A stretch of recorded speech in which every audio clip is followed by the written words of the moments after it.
May 25th, 2015, from the Nassau Veterans Memorial Coliseum in Uniondale, New York. It was WWE's Raw, the Memorial Day Raw, and they started off with a video vignette.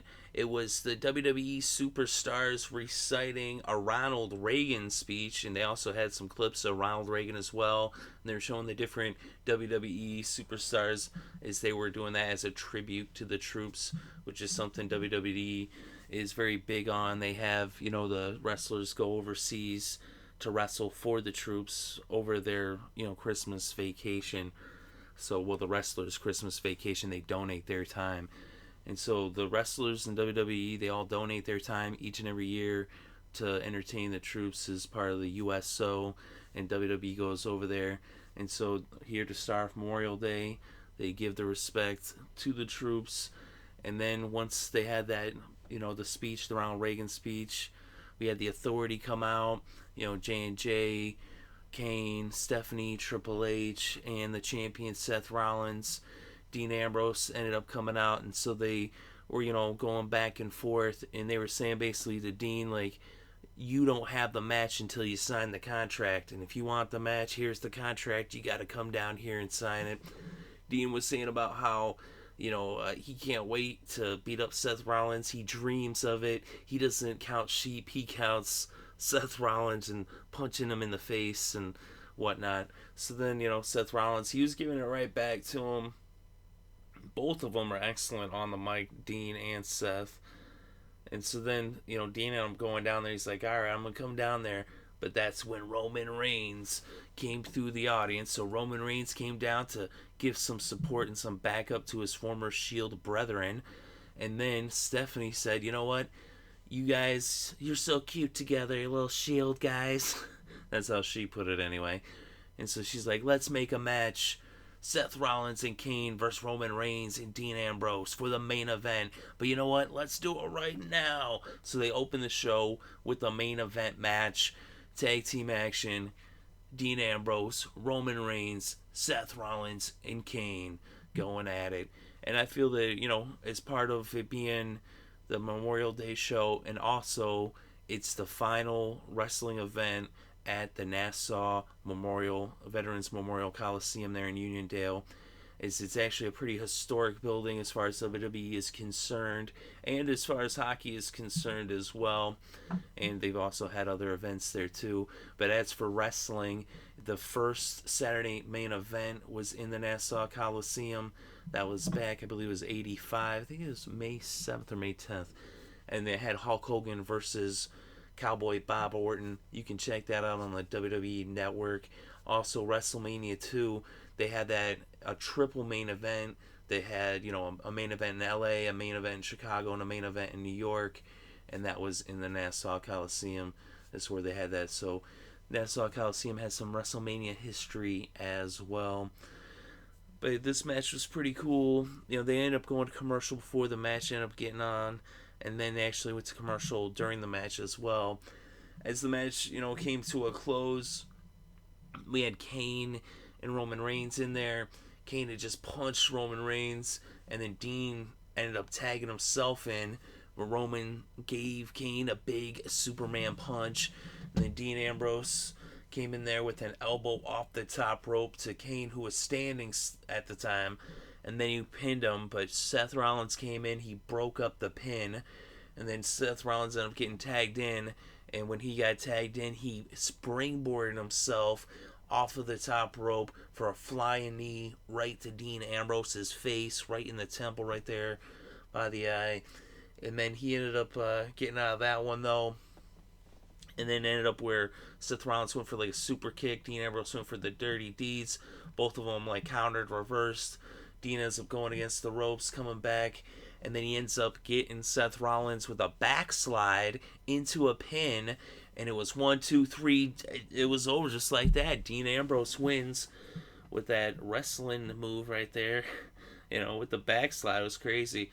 I was like, oh wow, you don't see that every day. It was kind of cool to see them have a finish that wasn't necessarily just your cookie cutter, like, oh, I hit you with my finisher and now it's over. I like to see, variations, like to see something like that, like a backslide, a roll up. There's so many different other possibilities as well. So that was kind of cool. And it was definitely interesting seeing Dean Ambrose get the win over Seth Rollins, as they will be going at it, for the WWE World Heavyweight Championship at Elimination Chamber. That's very, shortly away. It's just 6 days and counting, depending on when you're watching this, as it's May 31st on the WWE Network exclusively. So that's coming up this Sunday. That is, if you're watching it before it's happened, you very well could be watching this after the event's already happened. But as of now, it has not yet happened. So momentum looking to be in Dean Ambrose's corner, is he gets this match right here. Of course, is this is it like prologue to what's gonna happen, or is it gonna be the opposite? Are we gonna see Seth Rollins figure out some way to retain the title? We'll see Elimination Chamber. Let me know what you think in the comments section below. What do you think about that match coming up at Elimination Chamber? And what do you think about this tag team action to start off the event? What do you think about the video vignette that they had opening up? And what do you think about, Dean Ambrose, what he had to say about Seth Rollins before the match was made? Also about what Seth was saying about Dean as well. Definitely interested to read your thoughts and opinions. I thought it was a pretty good opening to the show, personally. I liked it.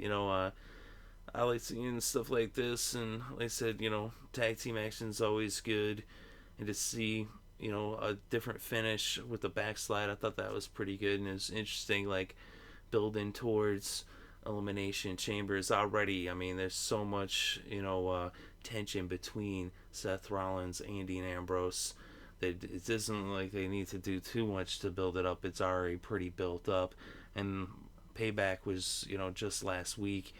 So they're already, they were in that fatal 4-way. Now they're going to be in a singles match for the title in Corpus Christi, Texas, at Elimination Chamber. So that should be a fun match for sure. So then on the next segment, and we had Rusev versus RTruth. And Rusev came out with a new attire, a new flag. He came out as the Bulgarian Brute, as he was in the colors of Bulgaria and had the Bulgarian flag. As anybody who knows, he is from Bulgaria. So he was going against RTruth. He made pretty quick work of RTruth. Both these guys are going to be in the Elimination Chamber match for the Intercontinental Championship. So they had this match. RTruth got a little offense in, but RTruth beat him it was about a 2-minute match.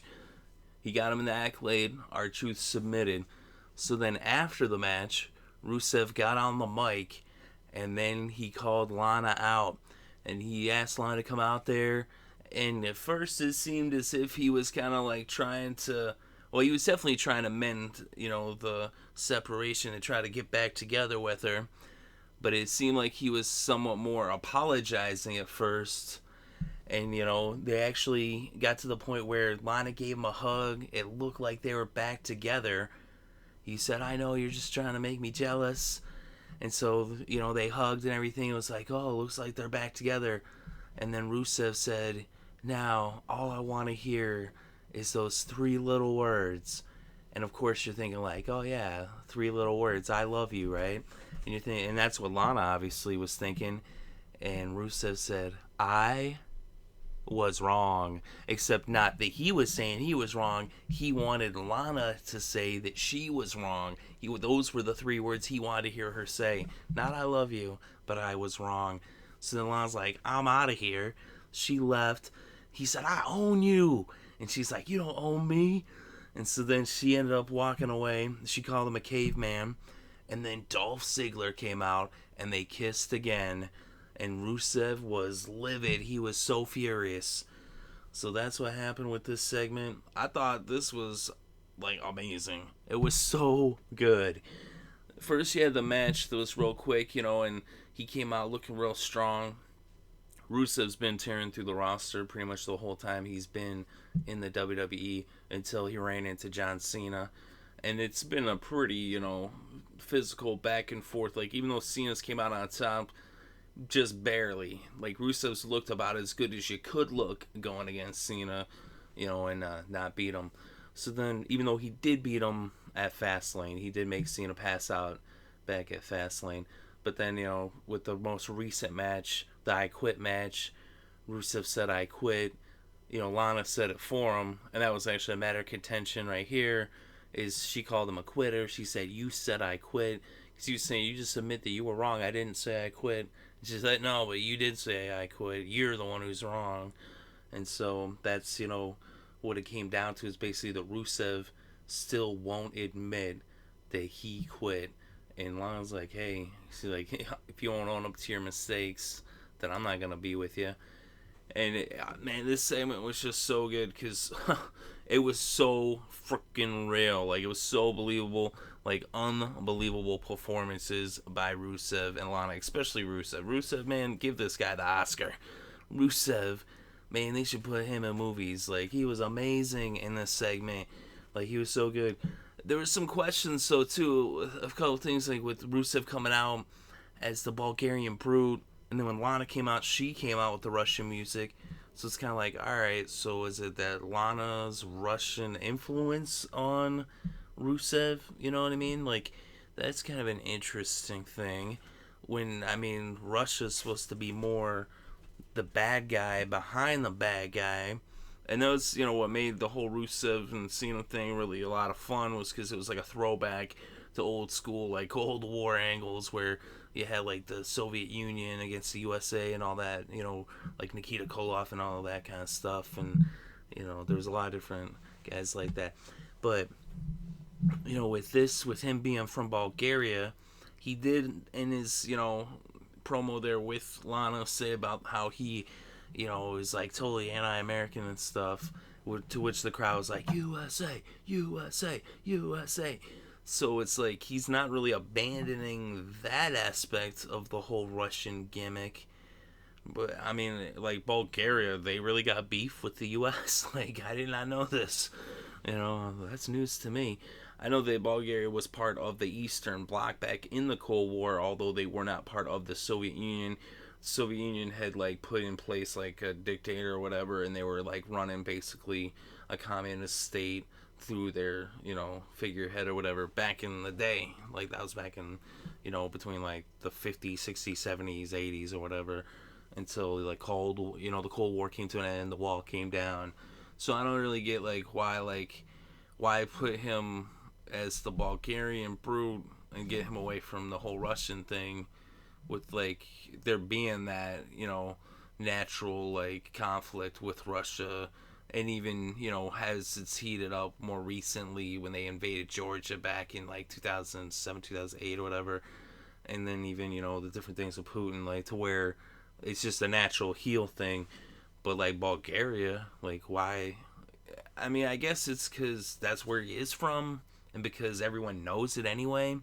So maybe that's why they're doing it. Or, like, I don't know if it was just a thing where he was just doing that to kind of try to show, like, hey, look, Lana, I changed. Look at me, I'm different. Like, you've had an effect by leaving me or something. I don't know if that's what it was. Or if they're just kind of like, they figure it's run its course, the whole Russian angle. But, he's still going on with the whole, like, anti-American stuff, to where it's like, it's not like they really abandoned it. They've just kind of, like, shifted gears. I don't know if that was necessarily, like, the way to go. It's interesting. We'll see how that plays out and everything. Like I said, it almost makes me wonder if it's because they know that, with the internet and everything, everybody's more, like, privy to information. We know he's from Bulgaria, so why, they might as well put him as the Bulgarian Brute. Why, like, have him be from Russia when everyone knows he's not from Russia? Even though there is, like I said, there is that connection historically between Bulgaria and Russia. They were, like, tag team partners during the Cold War, even though they, so anyway, that was an interesting thing. But like I said, it was freaking so amazing watching this segment. Like, Rusev, at times I was laughing, and because some of the stuff he says is, I don't know, it's ridiculous, but not, like, so much in a more of a dark humor way. Not that it's, like, it wasn't comical. Like, his performance was very believable. Like, and which made it just so entertaining to see, like, even like the love. You could see he really does love Lana. Like, that was like, that's something you can't even like act, or if it is, man, sign that guy a contract, put him in a movie. Forget, putting all these other wrestlers in a movie. Put Rusev in a movie. That movie will friggin' make money. But I mean, it's just, even the whole, like, how it was like he was in love with her. You could see that so much, and then his anger, and then his jealousy. Like, he was going through all these different emotions, and they were like coming across like gangbusters. Like, it was just freaking. It was like high art for wrestling, I'll tell you. So, and then the way it all came, like the resolution of it too, with it, him being even a bigger heel, like coming across as even more like despicable, as if he wasn't already despicable enough for all the anti-American stuff that makes you just want to like boo him. Even though, like I said, I appreciate like what he, as the heel, what he's doing, because it's like you need heels. You know what I mean? You need someone to boo. So you already were like, USA, screw you, Russia, screw you, Rusev. And then for him to be like so misogynistic in this segment here makes you even more want to root against them.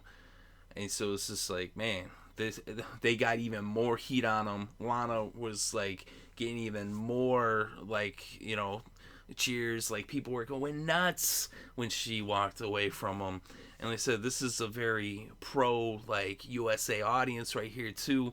This is the Nassau Coliseum. Like, these are like the people who's like, been rooting on, the USA in this arena, win the WWE, even the WWF, going way back even. And then even like, these are the same type of people who are, maybe it didn't happen there, but like the Miracle back in the 80s with Russia versus USA, some of those guys ended up playing on the Islanders, who then played in the Nassau Coliseum. So it's kind of like, I don't know, more a connection there. It's like a very, very, it's like New York City, basically. Uniondale, it's right outside, it's right there, like Long Island and everything. So, like, it couldn't have been better. Like, and on Memorial Day, like, the whole thing, just the heat of it, the emotion, the energy, it was an awesome segment. And you just can't get enough of Rusev on the mic. Like, the guy is freaking amazing. Like, just keep giving him the mic. Like, just keep that thing going, for real. And even, with Lana and him breaking apart, like, the tease of them getting back together and then having her leave, man, that was just too good. And the way they did, it was so believable all along the way. Like, at every moment you thought, like, this is what's happening. Like, I thought that they were really gonna get back together. Like, it seemed like they were. Even though you knew once he was gonna screw it up once he started talking after she hugged him. It was like, just shut up, man. When you win, shut up. But then he had to keep talking, and he just had to freaking, his ego is what got the best of him for sure. They said, and then, Dolph Ziggler came out there, and they kissed and everything. So now, Lana and Rusev, like, it looks like that's that. But then again, who knows? Because you can see that she does, have love for him. And if Rusev just had the fucking humbleness to actually say that he was wrong, and even he didn't even have to say that. All he had to do, if he would have just said he wanted to hear her say "I love you," he wouldn't even have had to really say too much more. He already apologized almost, like, leading up to that. But then he shot himself in the foot. So that was pretty cool. It was a pretty fun thing, and definitely got me more excited for Elimination Chamber. Can't wait to see Rusev and Dolph Ziggler in that chamber for the IC title, along with RTruth, Sheamus, Ryback, and King Barrett. It's going to be freaking awesome. I cannot wait for it. May 31st, WWE Network, Corpus Christi, Texas. It's going to be sweet. But let me know what you thought about this segment. What you thought about the match between RTruth and Rusev. What do you think about Rusev and Lana? About them teasing them getting back together? About her then leaving? What you think about Rusev? If you already hated him, I'm sure you must hate him even more, because he was absolutely despicable in this segment. Or let me know too if you appreciate him being so good at being bad. that he's like a guy, like you love to cheer against because he just really makes you hate him.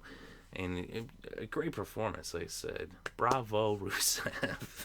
So then on the next segment, and we had some singles action between Ryback and King Barrett, 2 of the 6 men that will be facing off in the Elimination Chamber match for the Intercontinental Championship. So Ryback and Barrett were going at it. At first, Ryback was using his power and his strength as he was in control. But then, as he was going to end this match in a quick fashion, he was going for the meat hook clothesline. Barrett ducked out of the ring, and he was playing possum as Ryback came out after him, and Barrett super kicked him right in those injured ribs. He then tossed him right into the edge, the side of the barricade. Right there is the entrance ramp, leads to the ring. The side of the barricade, the edge of it, just smashed him right in there, right in the midsection, in his injured ribs. As Ryback was visibly in pain. He was hurting. He was definitely worse for wear.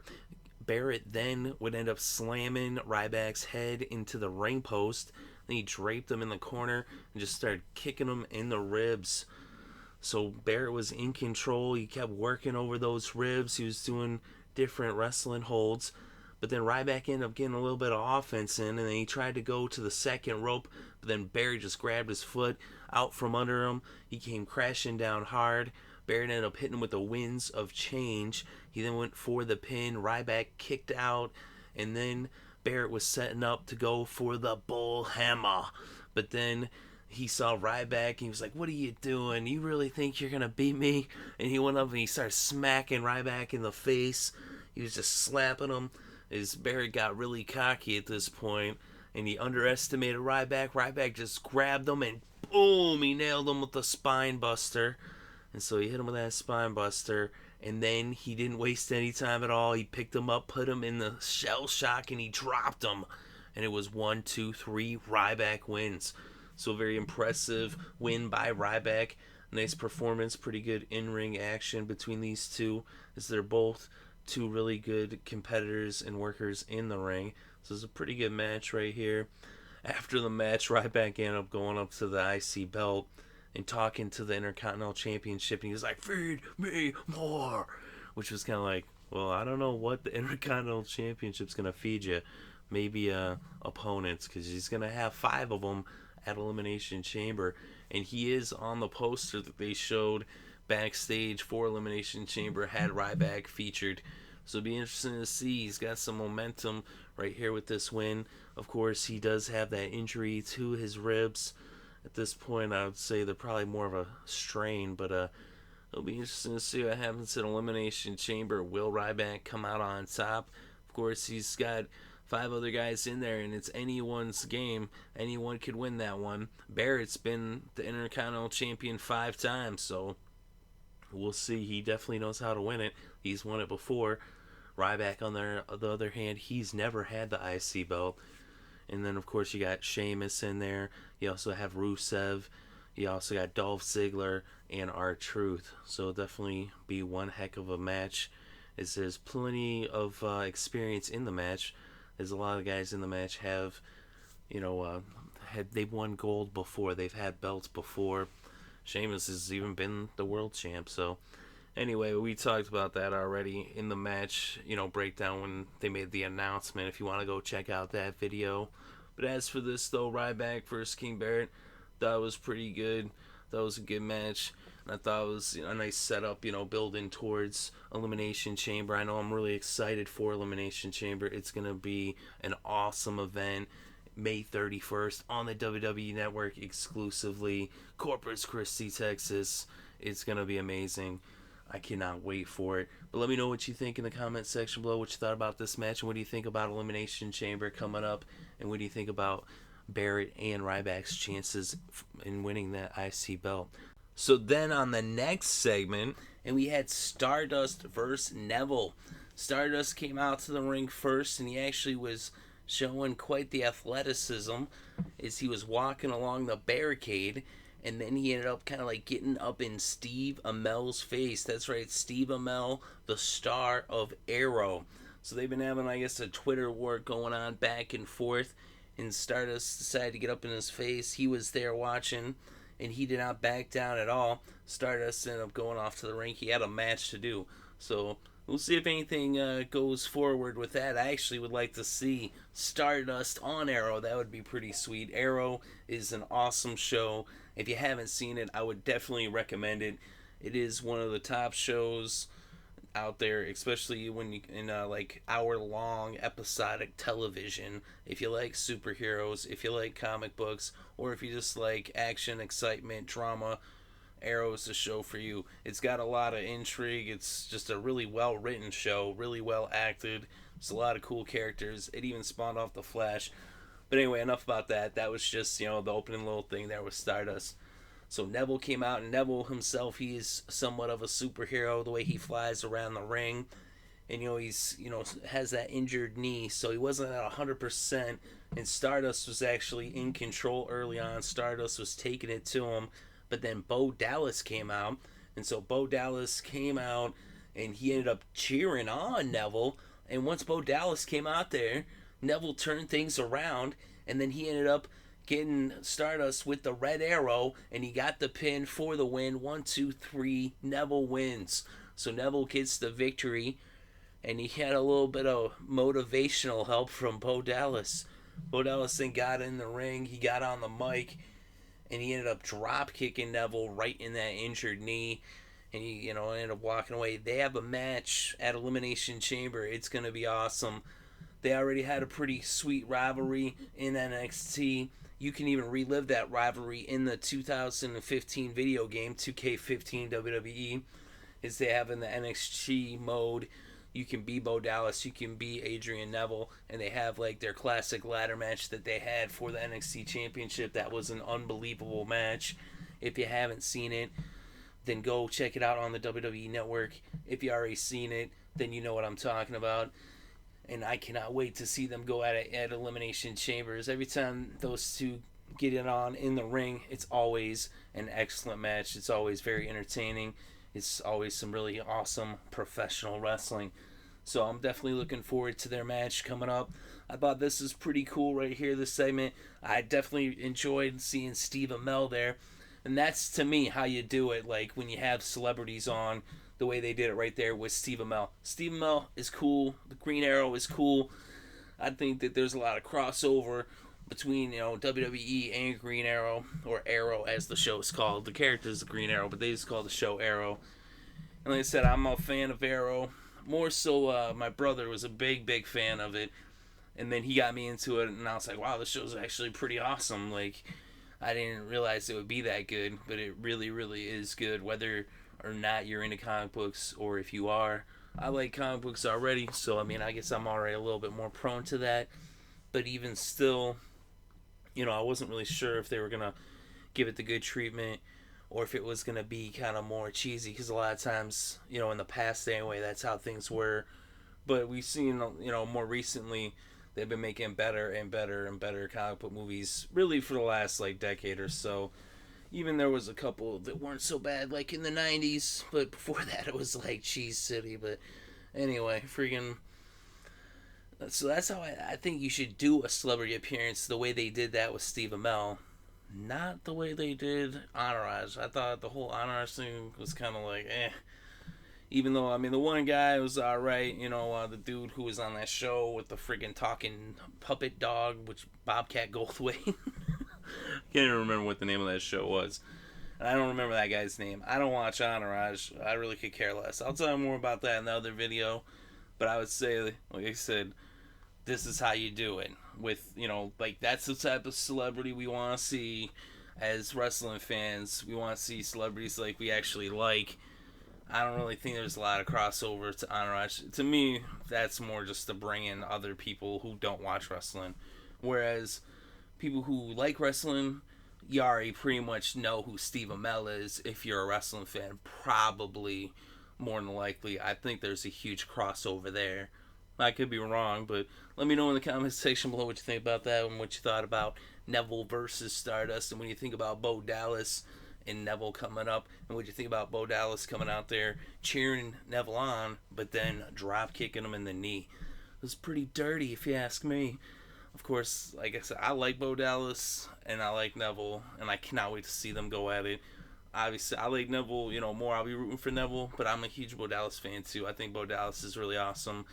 I think he's way overlooked and underrated by a lot of people. They don't realize like how cool he is. And also, I talked about this before in a previous video about how I thought like Bo Dallas was gonna end up with Bray Wyatt, and now since having made that video quite some time ago, a few months ago, now I'm hearing rumors that he will be, back with Bray, as they're gonna be reforming the Wyatt family. That's a rumor anyway, but we'll see, and maybe we'll see at Elimination Chamber. Maybe Bray Wyatt comes out there, or maybe Luke Harper and Eric Rowan come out there to help out Bo Dallas, and maybe that's when they'll make the reveal, or maybe they're waiting for SummerSlam, or Money in the Bank even next month. We'll see. But let me know what you think in the comments section below. Definitely interested to read your thoughts and opinions. Thank you very much for listening. It is appreciated. So then on the next segment, and we had Sheamus versus Dolph Ziggler. So Dolph Ziggler was going at it with Sheamus. Earlier in the evening, Dolph Ziggler kissed Lana for the second time. If you want to see my thoughts on that and opinions, go ahead and check out that video. But as for this match, Dolph Ziggler and Sheamus were going at it. Sheamus was in control early on, using his brute strength to just overpower Dolph Ziggler. He was just unloading on him with all kinds of offense. But then they went to commercial break, and when they came back, Dolph Ziggler was in control. So Dolph Ziggler, that's the thing, he'll take a beating, but eventually he's going to get his offense in. He ended up hitting Sheamus with the Famouser, and then he made kind of a weak cover. Sheamus kicked out of it, no problem. They ended up, a little bit later, a few moments later, throwing Sheamus into the ring post, and he hit him with a super kick. He went for the cover again, and Sheamus kicks out at like 2 3/4. And then Lana she came out. I think she already was out there. She'd come out about midway through the match to watch Dolph. Of course, she didn't come all the way out there. She was just watching from the top of the ramp area there. And so she was watching, but not, all the way out there in support at ringside. Of course, at this point, Rusev ended up coming out. He walked right past Lana. He gave her a look like, you want to see something? I'm going to show you something. He goes out there, and when he goes up, he jumps on the apron, and boom, Dolph Ziggler hits him with a super kick. But then, right then, Dolph turns around, and there's Sheamus. Whoopah! Bro kick to the face. You're done. 1, 2, 3. It's over. Sheamus wins with the pin. Dolph Ziggler got Rusev with that super kick, but at what cost? Because it cost him the match. Is Sheamus and Dolph are two of the men who will be in that 6-man Elimination Chamber match for the Intercontinental Championship May 31st at Elimination Chamber in Corpus Christi, Texas. Rusev is also in that match as well. Not to mention King Barrett, RTruth, and Ryback. But right here after the match, Sheamus, he walked away. Lana then came down to ringside at this point. But Rusev, he got up from that super kick, but Dolph was just laid out from that bro kick, as he'd been in quite the battle already, and that bro kick just really did him in. And now Rusev climbed on top of him and threw him in the accolade, and he was just squeezing his face for dear life, just letting out all his aggression and his anger. As you know, he must be pretty pissed off at Dolph. And Lana was just watching. She just sat there and watched. She didn't do nothing to help. She just was like, oh, I don't know what to do. And she just watched as Rusev just let out all his frustration, all his anger on Dolph Ziggler's face. And he grabbed his lips and he's like, yeah, you want to kiss him? Kiss him now. Kiss him now. And then he just put the accolade back on. He's just squeezing the crap out of Dolph Ziggler. That's it. I like Dolph and everything, but Rusev's just so good at being a heel. He's the best heel they got going. And, he's a bad guy. He's a scumbag. But he's just fun to watch because he's just so good at what he does. Amazing performance. It continued. He was so good earlier, and then right here, Rusev, man, he's a friggin' nut. he's like the biggest heel in the WWE today without a doubt. He's on like full on heel mode. Like he already was with the whole, Russian thing, but man, he's taking it to like a whole nother level of heelness in this, program with Dolph Ziggler, man. That was just like brutal watching him squeezing Dolph Ziggler, man. He is bit off more than he could chew. He's in some trouble come Elimination Chamber because already Sheamus is gunning for him, King Barrett is gunning for him, and now Rusev wants to murder him. So how the heck is he going to come out of this one on top? Of course, he did have, a pretty awesome performance back at Survivor Series, so he's had the odds stacked against him before, and he's no stranger to coming out on top, but we'll see if he can do that Elimination Chamber, but it does not look promising. He definitely is going in there as a big underdog, and momentum is not on his side whatsoever. As we see, though, it seems like everybody else is going into that match with some kind of momentum, but Dolph is definitely the guy who's looking the weakest. Of course, that could be a sign that maybe he is the one who, he flies in under the radar and then he pulls it off. Even though really he's not really flying under the radar because he's going to have everybody coming for him. So, I mean, they're all going to be coming after him. He's going to have to take one heck of a beating. But if he can survive the beating, then maybe he could win it. He's won it before, but I don't know. He's got his work cut out for him. And Rusev is looking like he might win it with just all that anger and aggression he's got built up. Then again, Sheamus is another guy. You can't really count him out either. And then King Barrett, he's had the thing 5 times. Of course, Ryback, he's never had it.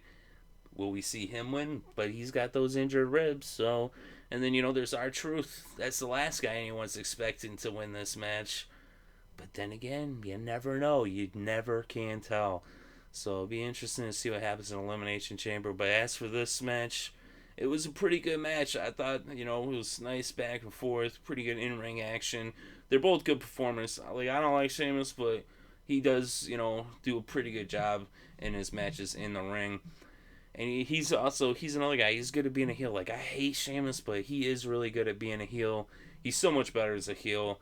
I hate him as a face, but I hate him as a heel, but you're supposed to hate heels, so just keep Sheamus a heel, if you ask me. You need to have heels. That's the thing. It's like, it's boring if everybody's a face. Give us heels. Like, the more heels, the better. That just makes the faces better. But when there's too many faces, then that just is like, eh. But when you got more heels, more big, good, like, heels, like guys that are just really, like, that really get you freaking worked up emotionally and do their job on that end, it's like, that's what makes wrestling fun and exciting. So you gotta have it on both sides, you know what I mean? That's what gives it the balance, having the good and the bad, facing off, going at it, the consummate struggle of good versus evil, So I thought it was pretty cool, this match, and I thought it was pretty, like, insane. After the match, that was crazy. I was actually looking for something like that to happen because on SmackDown, he hadn't come out. I was kind of like, why didn't he come out, But then I was like, are they going to have him come out? Like, I guess maybe he could be sulking, but no, he's not sulking. He's pissed. And he did come out. So I was happy to see that they actually, made it, like, make sense, you know what I mean? And kept continuity with the story to actually have Rusev come out there. Because if he didn't come out there, I would have been like, why didn't he come out there? That don't even make sense.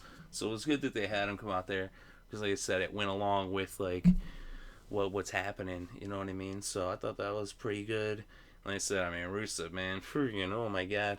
This guy just keeps amping it up to another level with his performance and just is becoming more and more of a heel, like I said. So thought that was definitely interesting. But let me know what you think in the comments section below. Definitely interested to read your thoughts and opinions. What did you think about the match between Dolph Ziggler and Sheamus? And what did you think about Rusev coming out afterwards and putting Dolph Ziggler in that accolade? And what did you think about Lana just watching Dolph there? She didn't do anything. She just watched. So then on the next segment, and we had John Cena, and he had his U.S. Open Challenge. But before he had the Open Challenge, he got on the mic, he cut a promo. And when he first came out, he came out to just the crowd going crazy, saying, John Cena sucks. Let's go Cena. Cena sucks.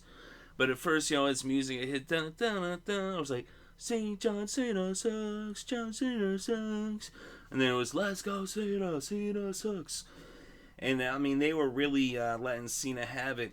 And Cena was kind of promo about the match he's gonna have versus Kevin Owens at Elimination Chamber, champion versus champion. The United States champion versus the NXT champion. Cross promotions, of course, they're both run by WWE, but it's going to be one heck of a match.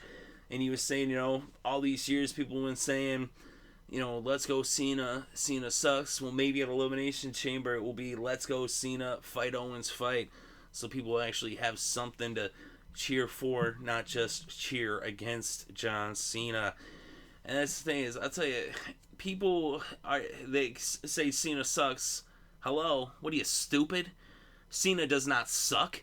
I'm thinking about making a video just about to go on this, because this is ridiculous. It's like, are you just really dumb that you don't know how awesome John Cena is? Cena is awesome. And he proved it right here tonight once again, as he does every single time he steps in the ring, and especially most recently, ever since he's had the U.S. title, what has he been doing? He's been elevating all the friggin' guys that you're yelling at Cena he sucks because you say he's holding people down. No, he's bringing them up. And then I'll tell you, the thing is, if they cannot, rise up, that's not his fault. It's not his fault that he's the best. Cena's the man. And like I said, he's giving all these guys chances every time he's going in the ring with somebody. He's giving them an opportunity to shine. He let Neville shine. He let Sami Zayn shine. He's letting Kevin Owens shine. It's like, come on, what are you, stupid? People, oh man, they're ridiculous. But anyway, John Cena cut that promo, an excellent promo as always. He's one of the best on the mic. Always has been, always will be. It's a good in-ring performer too. Way underrated. Like, everybody wants to trash him, saying he's only got 5 moves and all that stuff. John Cena is an excellent in-ring performer. And so what we had actually was Zack Ryder come out to go against John Cena. And what had been happening is Entourage was there at Raw. And, when I first saw that they were going to have Entourage there, I thought, oh man, that's so lame. And I had very low expectations. But to tell you the truth, it actually was better than I expected, the whole Entourage thing. I thought it was just going to be so ridiculously stupid and lame. And that would suck, because Entourage, who cares? I mean, hey, HBO has good shows. I love Game of Thrones. Sopranos was awesome. But I never watched Entourage. I never really was interested in it. I have friends that like it, and they say it's the greatest thing. But I'm just like, I just never had the time, and I never really was interested, just because the whole concept seemed pretty lame to me. Like, oh yeah, here's a bunch of people leeching off of somebody who became famous. Yeah, that's a great idea for a show. I don't really understand the whole, why would you want to watch, a bunch of people leech off of somebody? Oh yeah, I want to watch that. Oh yeah, this guy, he made it famous, and then these guys, they just mooch off of him and leech off him. It's just Entourage. Sounds pretty stupid to me. I could be wrong, though. Maybe it's a good show. HBO does have a lot of good shows. I've never watched it, so I don't really know. I'll tell you, actually, this whole thing with WWE made me think, maybe I should give it a shot and check it out on HBO. I do have HBO Go, so maybe I should just give it a watch one time. Like I said, I never really was interested, even though I do like Jeremy Piven, but he wasn't even there. Like I said, I have very low expectations for the whole Entourage thing. Because the way I look at it is, when people show up to WWE, to me, I see it as them trying to, glom off of WWE's popularity. That they're basically trying to, get the WWE fans to go support their project or their movie, but they're not really there. They're not... they don't care about the WWE fans. They're just trying to use us, is how I feel. And then, WWE, I think the whole reason they have on all these different people from time to time is more because they're thinking, oh yeah, this will bring in, viewers and press outside of just the hardcore wrestling fans. It'll bring more mainstream attention. And, I mean, that's cool. I understand that. That's good. The more, eyes on the product, the more exposure from the media, and the more, other people coming in, it's like a pop culture thing. I understand that, and so, okay, whatever. Even though, like I said, like, sometimes, depending on who they have come in, it's like, what are they doing there? Like, there's no crossover appeal. Other times, though, it's good. Like, when they have Hugh Jackman, like, yes, freaking Wolverine is awesome. Like, I like Wolverine. I'm pretty sure a lot of people in the WWE universe like Wolverine. Same thing with they had, Steve Amell from Arrow on earlier with Stardust. That was cool. Arrow's awesome. But then, like I said, Entourage, I was kind of like, eh. Although, I understand with Ronda Rousey being in the movie, that's kind of a connection. And we saw, with backstage, they showed up. Then they went and they started brown nosing the Authority. That was like, and that's actually what I expect out of those guys. Even though I don't really know anything about the show, but my perception of it, not having seen it, is like, oh yeah, those guys are just douchebags. And then they're being that, like, which I was like, well, at least they're being what they are, like, sitting there kissing Stephanie and Triple H's ass, all brown nose, and I'm just like, yeah, let me kiss your ass, except, like, the one guy, but even the one guy trying to be all like, oh, I like Dean, he was freaking lame anyway, so it's like, even though Dean is cool. And then, although the thing with the Divas, that was, I thought that was actually kind of cool. It was alright. I was like, that was kind of alright. You know what I mean? But, like, and they had, Alicia Fox, Summer Rae, Layla, and then Emma, which was kind of like, why is Emma, like, there? Even though I guess that's kind of like the, like the heel girls kind of group, I guess. But anyway, so I guess they like bad girls, apparently. But anyway... the one dude, I don't even know their names, so I don't watch the show, but I know there's the guy who is in the show with the dog that talked that Bobcat Goldthwait was the voice for, which was basically, like, the inspiration for Ted, like, Seth MacFarlane just ripped off this show, and then, there was the talking dog, he lived in the basement, and then the dude from Entourage, he was the kid on the show. That guy's alright, that show was alright, whatever, it is what it was, but, he was with Zack Ryder, and so then these guys, they were like Kevin Dillon or Matt Dillon's brother or whatever, and then the other two guys, whoever the heck they are, I don't know, but they were like talking to the Divas, and then this guy's like, oh, come in here, you gotta talk with Zack and everything. Zack Ryder's cool, I like Zack Ryder, I like, a lot of people do, a lot of people don't, you know what I mean, for whatever reason. I thought it was kind of whack how they buried Zack Ryder when he made himself popular before, with YouTube and everything, and that was cool. Zack Ryder, like I said, I think Zack Ryder's cool. I thought they should have, done something with him instead of just trying to, kill the fact that he made himself popular. It's like, what the hell? But anyway, right here it was cool that he got to shine a little bit on Raw, and that's, again, see, John Cena, he's giving Zack Ryder some shine right here, and that's how the match went down, too, because that was the thing, these guys were like, hey, Zack, you gotta challenge John Cena, I guess, and they came out, and that was the thing, after Cena cut his promo, Entourage came out, and they were kind of like, he's like, hey, you guys taking me on, that'd be a joke. I would actually like to see John Cena AA to cast Entourage. That would have been funny. But anyways, they had Zack come down there, so Zack Ryder from Long Island IZ, came out there in front of the Long Island fans. It's the final WWE event at the Nassau Coliseum. I was talking about earlier, the Coliseum has a lot of history. It's definitely, a prolific venue there. Even though, for whatever reason, these people, they're funny, right? They're booing Rusev, and then they're booing Cena. It's like, make up your freaking mind, people. If you're gonna boo Rusev, then cheer Cena. If you're gonna boo Cena, then you should have been cheering Rusev. What, are you stupid? Anyway... But, yeah, so Zack Ryder came out there, they had a match, it was pretty decent, not anything like some big technical match, but it was alright, and actually John Cena was letting fucking Zack Ryder get a lot of offense in. Zack Ryder was doing everything, he got the broski boot and everything, he kept going for pins, but he did not get it, and then it ended up where Matt Dillon's brother there, Kevin, or whatever, I guess is his name, he ended up jumping in the ring, which was like, are you kidding me? It would have been so lame if he would have actually got any kind of offense in there, but no, he backed down pretty quick. He came in there and stopped Cena from doing the 5-knuckle shuffle. And he was all like, oh, I'm just kidding, Cena. Let's shake hands. I really don't want no part of you. He don't want no part of Cena. Cena would mess him up. But, Cena ended up getting the AA, though. after, first, Zack Ryder rolled them up using that as a distraction. And, like, these guys are like, oh!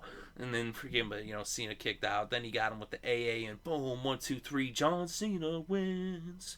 John Cena. John Cena's awesome, man. For real. Like, I don't know why, people hate him so much and everything. It's not his fault, the way the booking is. He can't help that.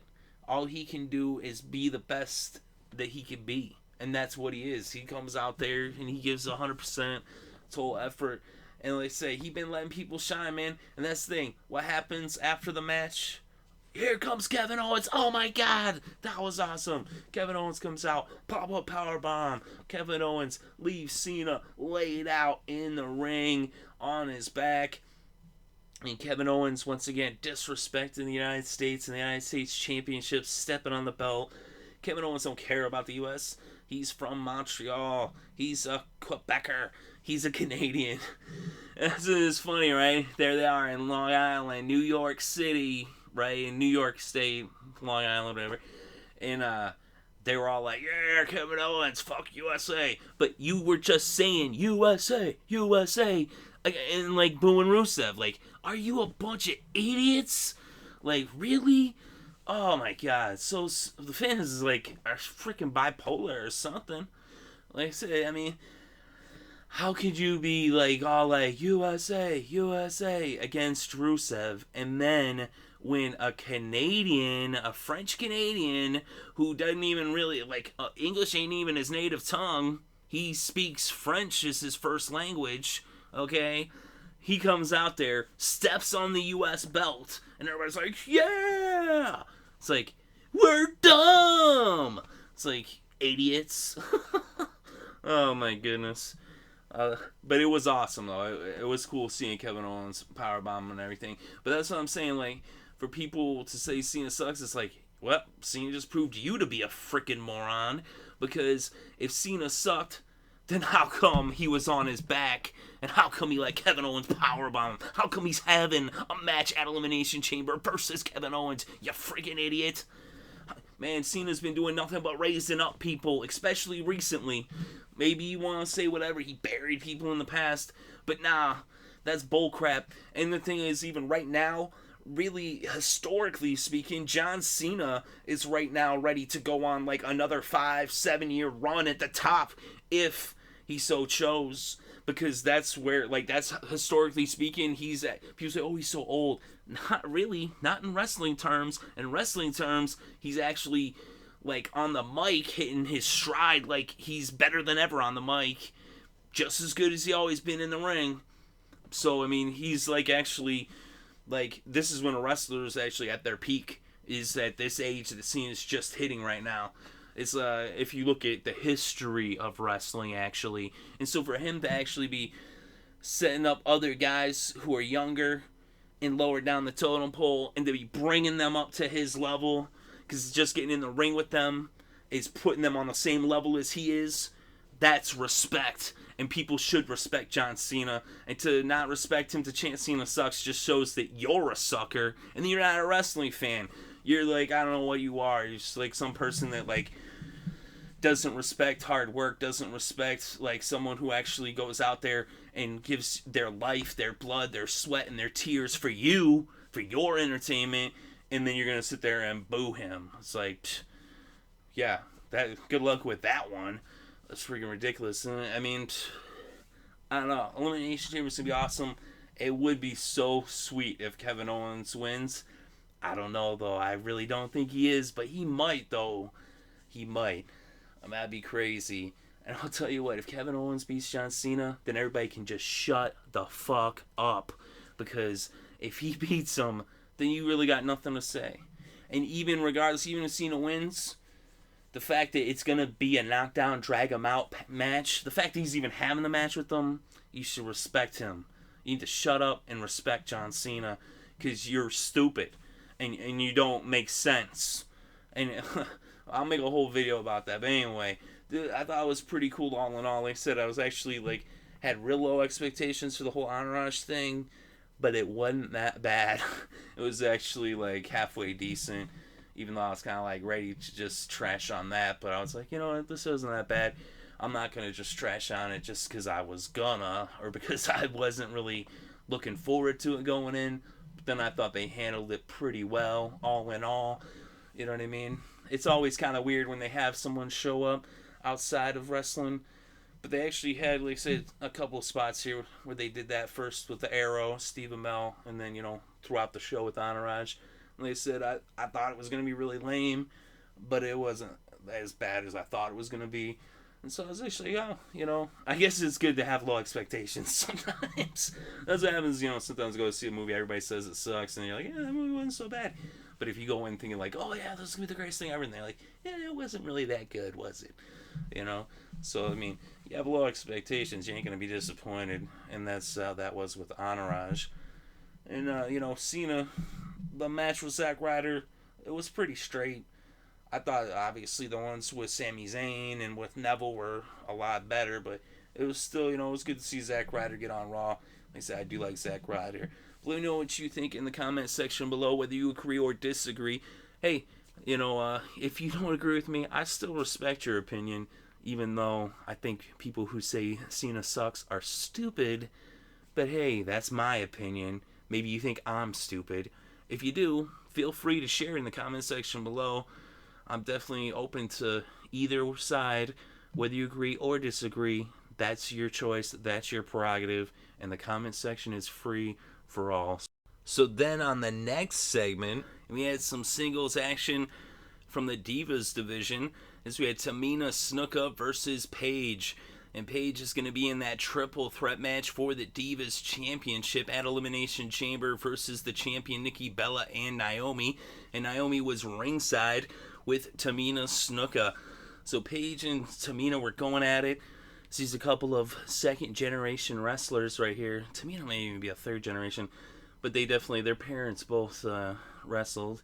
So anyway, they're going at it. Pretty good match, back and forth. Paige actually was getting in some good offense early on, and Tamina kind of turned it around with her power and her strength.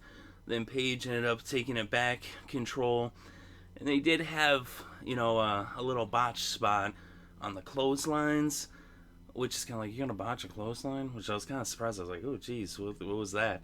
But hey, no one's perfect, and I thought they made up for it a moment later when Paige did a dive off the apron onto Tamina, who was outside the ring. That was pretty sick. It was a nasty high-flying maneuver right there, so, I mean, I'll forgive the botch clothesline. Not like she needs me to forgive her anyway, but, I was kind of surprised with that. I was kind of like, oh, what was that? And who screwed it up there? I don't know if it was because of Tamina's knee, if that's what it was or what, but anyway, what ended up happening, we had Nikki Bella and Brie Bella at ringside doing commentary during the match, and then when Paige was trying to get back into the ring and Tamina kept coming at her, the ref was like, no, back up, you gotta let her in. And so the ref was distracted, and then Naomi came and she hit Paige with her shoe, her high heel shoe, right in the face. And then Tamina picked her up for a Samoan drop. Boom, dropped her. And it was 1, 2, 3. Tamina wins. So Tamina got the win with some help from Naomi and that high heel to the face. And then that Samoan drop, and that was all she wrote. And, Nikki was like, oh, the ref didn't see that? Was he blind? And JBL was like, yeah, I think they all are. But anyway, freaking, in this match, it was alright, I mean, like I said, they did kind of botch a clothesline, which is kind of like, oof, that's not something, I mean, it's kind of like fundamental, but like I said, they did then come out with a nice high-flying maneuver, seconds later, like I said, that I thought kind of made up for the botch spot. But either way, I'm a big fan of both Tamina and Paige. I love them both, and I would like to see one of them as the Divas champions, or Naomi for that matter. Definitely hoping one of those two win at Elimination Chamber versus Nikki Bella, who really does not deserve to be the champion. Nikki Bella couldn't tell the difference between a wrist lock and a wrist watch. I mean, like I said, Paige is second generation, so is Tamina. Tamina's father's the great Jimmy Snuka, the high flyer, one of the greatest wrestlers ever, Hall of Famer Jimmy Snuka. And Paige, both of her parents are wrestlers as well, Rowdy Ricky and then Saraya Knight. which if you actually listen to Art of Wrestling, she was on the Art of Wrestling podcast just this previous week, the newest episode. Man, they grew up in wrestling. Like, they know wrestling. Wrestling is their life. It's their heart. It's their soul. It's their blood. It's pumping through their veins. They are wrestling. Nikki Bella, Brie Bella, man, they never heard of wrestling until friggin' wrestling came knocking saying, hey, you're hot models. Come to us. You know, it's like all well and good. And I do appreciate that they're putting forth some effort to, you know, make their in-ring action like plausible, but it's really just stupid. It's ridiculous. Like, it's disrespectful to actually all the people who work so hard and actually treat it as professional wrestling and not just entertainment. Like, it's both. It's a hybrid. It's sports entertainment, and you can't have one without the other. So when you go too far one end or the other end, then that's where you fall short, and that's why it's just ridiculous putting the belt, especially like it degrades the belt. It like lowers it down. Not like as if the Divas belt means that much anyway, because they're just like throwing it on whoever. When really they should keep that thing. If it's a championship, if it's a belt, it should be on a wrestler, and that's why it should be on Paige. She deserves to be the champion, or Tamina for that matter. You know, even Naomi. She's been freaking, like, showing improvement big time with her in-ring action, with her mic work. Whereas, like, Nikki, like, she has been making strides, but like I said, I mean, it's like, they're using wrestling as a stepping stone. They don't really, you know, they don't live this. They don't care. They'll be gone. They'll go off to other things. They'll probably even shit on wrestling and deny even being in wrestling. They'll be, you know, like a lot of these people who just come in, they just like use the fans, they use the wrestling, and then they just walk away, and then they don't even hardly acknowledge that they were ever there, and like treat it like, oh, it was beneath them. And it's like, nah, you're beneath wrestling. And freaking, I'd rather see the belts on someone who actually respects the business, who respects the competition, who respects the sport of professional wrestling. That's how I feel anyway. Just my opinion. I could be wrong, right? I could be wrong. And if you think I'm wrong, go ahead and tell me so. If you think I'm right, tell me that too. Or if you have an opinion that's totally different, I'm definitely interested in that. Leave that in the comment section below for sure. Either way, regardless of how you feel, let me know. So then on the next segment, and we had some tag team action, is New Day was in the ring cutting a promo, and then Kane came out, and New Day was talking about how it's not fair at Elimination Chamber that they're going to have to defend their titles in an Elimination Chamber match against 5 tag teams. So Kane came out, he's like, you think that's not fair? Try this one on for size. You're in a 10-on-3 handicap match against all 5 of those teams right now.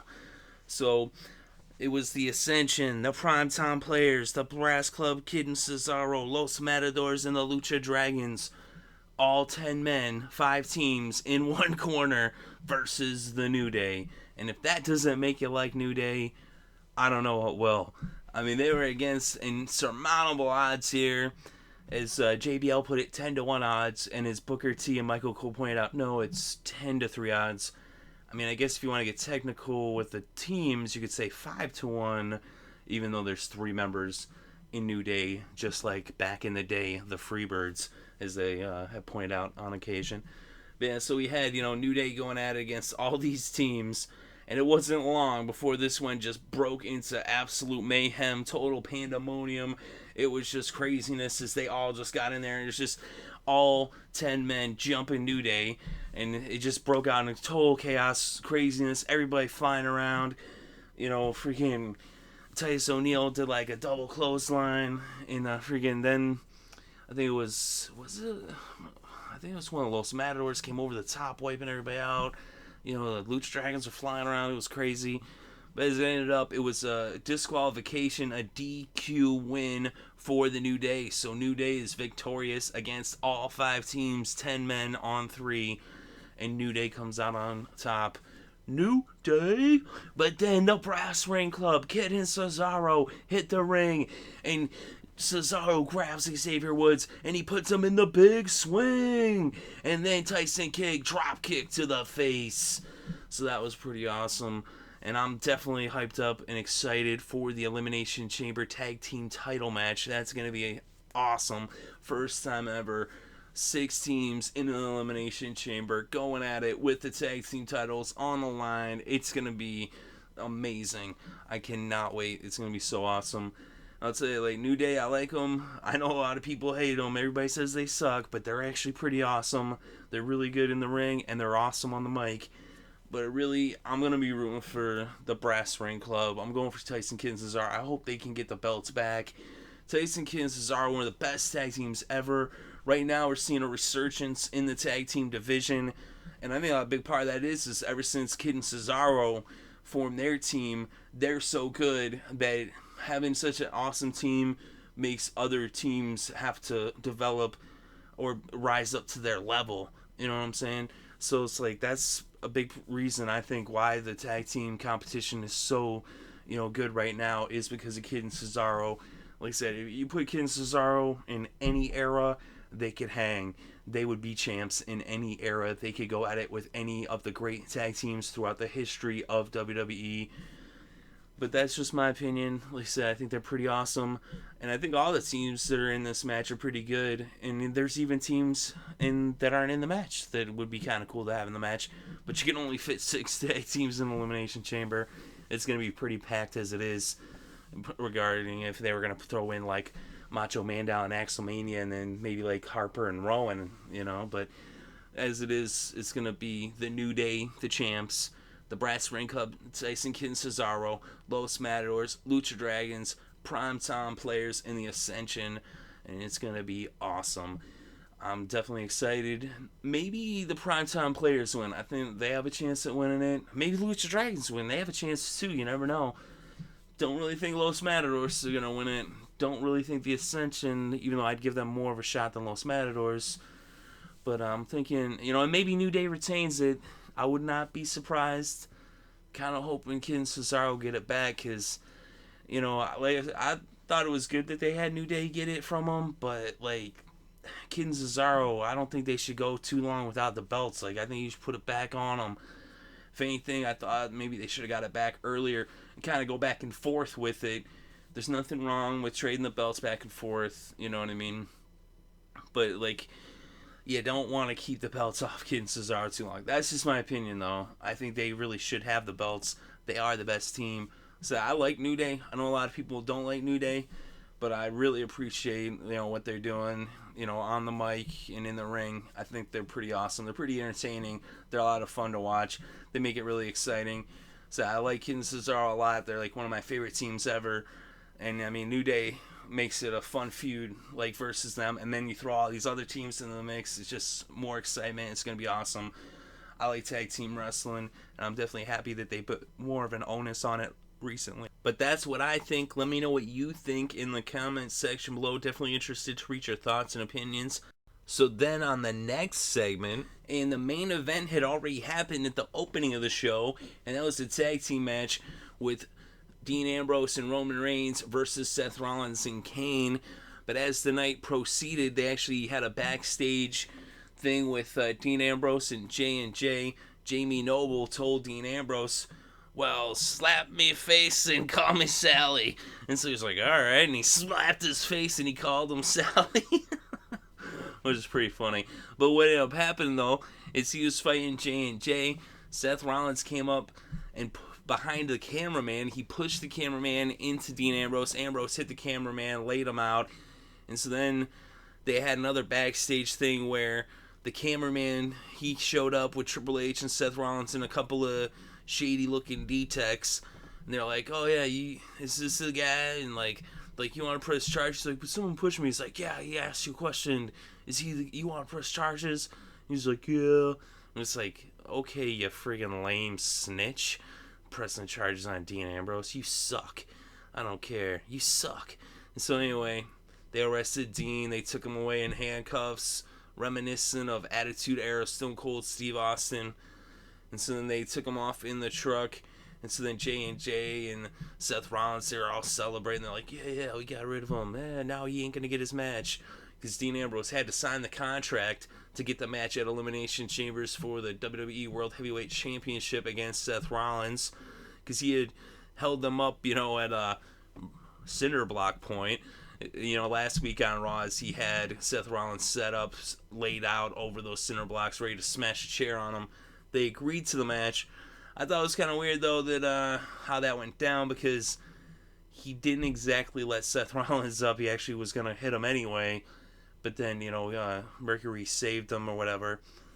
But so as it was, they were trying to kind of back out of it. But they had the contract that said, if you want the match, you got to sign the contract. So now that he was in jail, how was he going to sign the contract?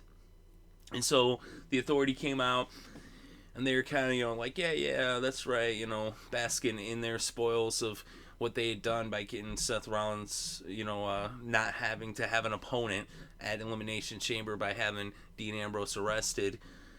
But then, just as Triple H is about to say that Seth Rollins won't have a match at WWE's Elimination Chamber on May 31st on the WWE Network at Corpus Christi, Texas, out comes Roman Reigns.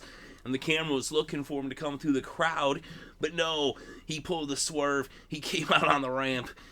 He's the only guy who could, surprise people by coming down the ramp.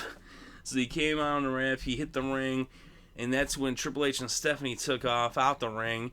Which is kind of interesting how, Triple H, he's Triple H. He was at WrestleMania versus Sting, right? He's still the cerebral assassin.